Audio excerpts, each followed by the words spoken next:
अस्सलामुअलैकुम, welcome to the moments of physics. मेरा नाम है मोहम्मद हसन। उम्मीद है आप खैरियत से होंगे। आज मैं आपको जो टॉपिक एक्सप्लेन करने जा रहा हूँ वो है work done by variable forces. तो स्टार्ट करते हैं। इससे पहले अगर आपने मेरे चैनल को सब्सक्राइब नहीं किया है तो मेरे चैनल को सब्सक्राइब करें और बेल आइकन को प्रेस करें ताकि आपको हर आने वाली वीडियो की अपडेट मिलती रहे। सबसे पहले आपको वर्क डन का पता होना चाहिए कि work done by variable force start करने से पहले आपको वर्क डन का पता होना चाहिए कि वर्क डन क्या है। आपने इसके बारे में मैट्रिक में भी पढ़ा होगा। फिर से पढ़ लेते हैं। When a force acts on a body and displaces it through some distance then work is said to be done. कि जब हम किसी बॉडी पर फोर्स लगाएंगे उसकी पोजीशन थोड़ी सी चेंज होगी, ठीक है ना। वो उस डिस्प्लेसेस यानी कि अपनी पोजीशन जो है वो चेंज करेगा with some distance, then work is said to be done. तब हम उसको कह सकते हैं कि वर्क डन हो गया है, यानी कि वर्क हो गया है। ठीक है। इसकी एक और डेफिनेशन भी है। It is the product of magnitude of displacement and component of force in the direction of displacement. ये जो डेफिनेशन है, जो सेकंड डेफिनेशन है, ये दरअसल मैथमेटिकल डेफिनेशन है। ठीक है। आप कैसे लिख सकते हैं? आप इसके सबसे पहले एग्जांपल देखें कि अगर हम किसी बॉडी पर फोर्स लगा रहे हैं, ये देखें आप, जैसे कि देख सकते हैं कि अगर हमने किसी बॉडी पर फोर्स लगाई है तो हमारे पास work is equal to F dot d, और फिर उसमें एंगल भी आया है, इसीलिए हम उसको क्या कहेंगे? एफ कॉस थीटा कहेंगे। यानी कि ये फोर्स के कंपोनेंट में रिजॉल्व हो चुका है। ठीक है। तो आप कैसे लिख सकते हैं? W is equal to F dot D. ठीक है। आप ये W is equal to F dot D लिखेंगे। फिर आप फोर्स को उसको कंपोनेंट में रिजॉल्व करने के बाद एफ कॉस थीटा लिखेंगे और फिर F W is equal to F D cos theta हो जाएगा। ठीक है। तो ये था वर्क डन का थोड़ा सा तारुफ, थोड़ी सी इंट्रोडक्शन वर्क डन की। मोर ओवर आप लिख सकते हैं कि work is a scalar quantity. ठीक है कि वर्क क्या है? एक स्केलर क्वांटिटी है और इसका एसआई यूनिट क्या है? जॉउल। ठीक है। It's SI unit is joule. Okay. अब स्टार्ट करते हैं work done by variable forces. इससे पहले वेरिएबल फोर्सेस क्या होती हैं? If a force changes either its magnitude और डायरेक्शन और both then it is called variable forces. कि अगर फोर्स चेंज हो रही है, मैग्नीट्यूड उसका चेंज हो रहा हो या फिर उसकी डायरेक्शन चेंज हो रही हो या फिर दोनों चीज़ें चेंज हो रही हो, ऐसी फोर्स क्या कहलाएगी? वेरिएबल फोर्स कहलाएगी। ठीक है। एग्जाम्पल से आपको समझाता हूँ कि ड्यूरिंग मोशन ऑफ रॉकेट, जैसे कि रॉकेट की मोशन चेंज होती रहती है जब वो उड़ना स्टार्ट करता है। ठीक है। लॉन्च होता है, लॉन्च होने के बाद वो उसकी स्पीड बढ़ती रहती है, बढ़ती रहती है। तो इसका मतलब उसकी स्पीड वेरी कर रही है, मतलब यहाँ पर फोर्स भी वेरी हो रही है। ठीक है। उसके बाद आप देख सकते हैं work is done against force of gravity. आप अगर एक बॉल को पकड़कर रिलीज करते हैं तो उसकी speed acceleration due to gravity की वजह से बढ़ती जाएगी। तो ये भी क्या हो रहा है? यहाँ पर भी फोर्स वेरी कर रही है, यानी कि चेंज हो रही है। और ये भी कह सकते हैं आप कि फोर्स यहाँ पर कांस्टेंट नहीं है। ठीक है।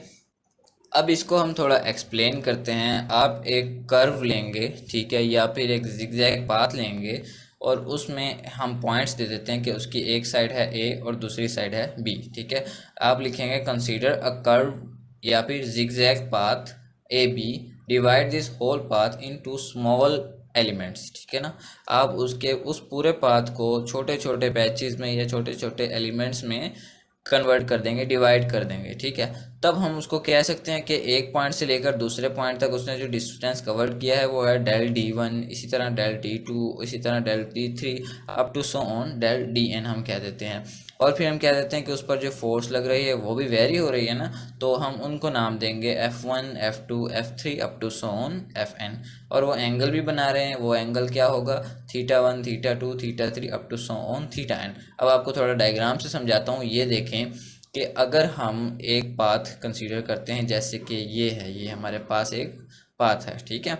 अब इस पाथ पर आपने फोर्स लगाई है लेकिन वो फोर्स वेरी हो रही है, इसीलिए हमने हर पॉइंट को डिवाइड कर लिया है छोटे छोटे पॉइंट्स में, छोटे छोटे एलिमेंट्स में हमने इसको डिवाइड कर लिया है। तो यहाँ से लेकर यहाँ तक इसका जो पाथ है वो 1 से लेकर n तक हम कंसीडर करेंगे। तो F1, F2, F3, F4 up to so on FN चला जाएगा। और ये दो पॉइंट्स हैं A और B। ठीक है। और इनका डिस्टेंस और इनका एंगल भी इसी तरह 1 से लेकर n तक हम ले जाएंगे, ठीक है। अब आते हैं इसकी मैथमेटिकल स्टेप्स पर कि वर्क डन यहाँ पर कैसे हो रहा है, ठीक है। Then work done along each interval is W1 is equal to F1 dot del D1, यानी कि एक पॉइंट पर जो वर्क हो रहा है वो क्या हो रहा है, W1 हमने उसको नाम दे दिया है और वो क्या है, F1 डेल D1 है। आप फोर्स को उसके कंपोनेंट्स में रिजॉल्व कर सकते हैं। आप लिखेंगे W1 is equal to F1 cos theta 1 del D1, ठीक है, आप ये लिख सकते हैं। नेक्स्ट आप क्या लिखेंगे कि आप सिमिलरली W2 के हवाले से लिखेंगे, वो भी बिल्कुल ऐसा ही होगा कि work done along the second point वो क्या होगा, W2 is equal to F2 cos theta 2 del D2 sorry. उसके बाद W3 भी आपने इसी तरह ले लेना है and up to so on WN तक आपने ले जाना है, del WN is equal to FN cos theta n del DN, ठीक है। आप अपने टेस्ट में, अपने एग्जाम्स में, या अगर आप नोट करना चाहते हैं अभी तो नोट भी कर सकते हैं इसको साथ साथ, ठीक है। आप अपने एग्जाम्स में भी ऐसे लिख सकते हैं। नेक्स्ट आप क्या करेंगे कि आप टोटल वर्क डन आप कैलकुलेट करेंगे, यानी कि सिर्फ और सिर्फ जो हमने वर्क फाइंड करना था वो अब हम फाइंड करने जा रहे हैं। उसके लिए हम क्या करेंगे, जो जितने भी वर्क डन हमने कंसीडर किए हैं 1 से लेकर n तक उनको ऐड कर देंगे, ठीक है। तो आप लिखेंगे W is equal to del W1 plus del W2 del W3 up to so on del WN, ठीक है।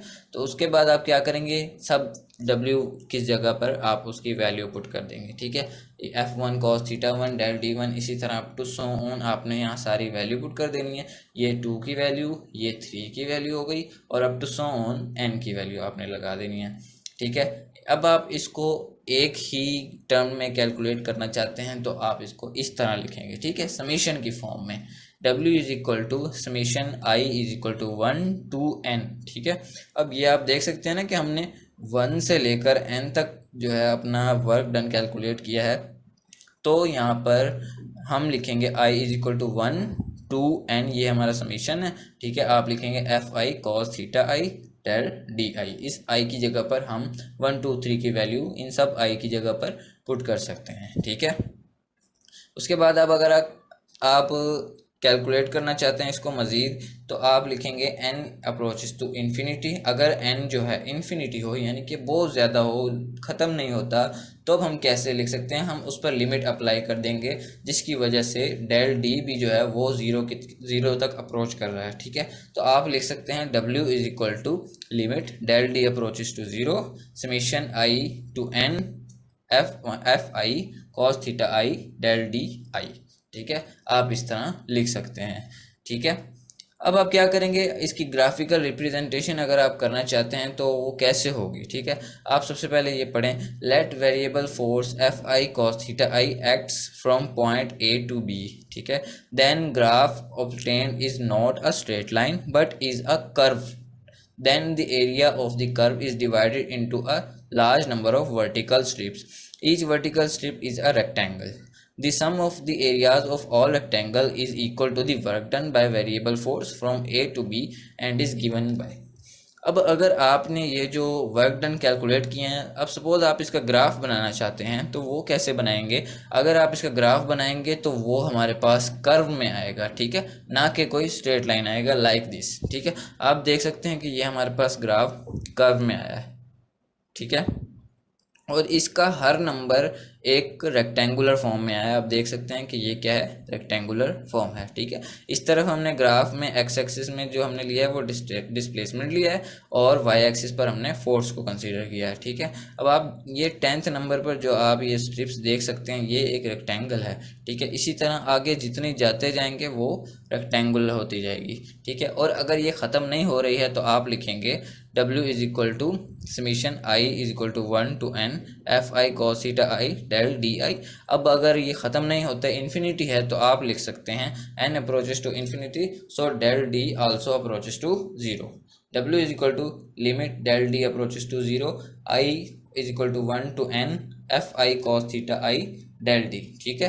उम्मीद है आपको work done by variable forces की समझ आ चुकी होगी, ठीक है। अगर आप इसको रिवर्स मेथड से अप्लाई करें, यानी कि आप फोर्सेस की वैल्यू वर्क डन की वैल्यूज़ फाइंड करें और फिर आप इससे ग्राफ ड्रॉ करें, या फिर ग्राफ ड्रॉ करके आप वर्क डन की वैल्यूज़ भी फाइंड कर सकते हैं। आप जैसे चाहें कर सकते हैं अपनी प्रैक्टिकल लाइफ में।